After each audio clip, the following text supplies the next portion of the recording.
Isang mapagpalang araw po sa inyong lahat.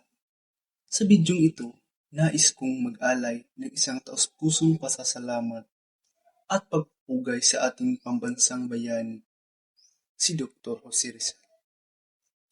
Ang kanyang buhay at mga sakripisyo ay patuloy na nagsisilbing tanglaw sa ating lahi. Ngayon, nakatayo ako sa harap ninyong lahat ng may taos-pusong puno ng pasasalamat habang ipinapahayag ko ang aking lubos na pagkilala sa dakilang si Dr. Jose Rizal.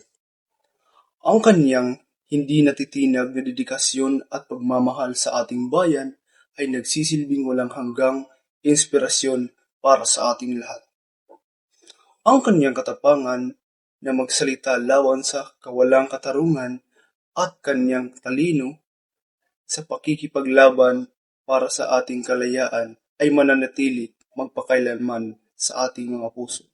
Sa ating pagnilay-nilay sa kanyang buhay at mga gawa, huwag nating kalimutan ang kanyang mga sakripisyo para sa pagmamahal sa ating inang bayan.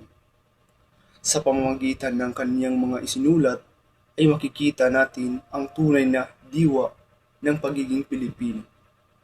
Ang manindigan sa tama at ipaglaban ang ating paniniwala. Ang pamana ni Dr. Jose Rizal ay nabubuhay sa bawat isa sa atin, na hinahamon tayong ipagpatuloy ang kanyang laban para sa magandang bukas.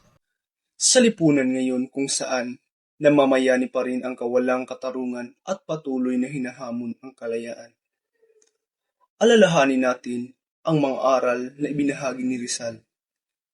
Tularan natin ang kanyang katapangan at talino sa pagharap sa mga pakikibaka sa ating panahon. Pagsikapan natin maging boses ng mga walang boses at pag-asa ng mga walang pag-asa, tulad ng ginawa ni Rizal noong panahon niya. Sa pagpupugay sa kanyang alaala, parangalan din natin ang kanyang pamana sa pamamagitan ng pagpapatuloy ng kanyang paglaban para sa isang tunay na malaya at makatarungang lipunan.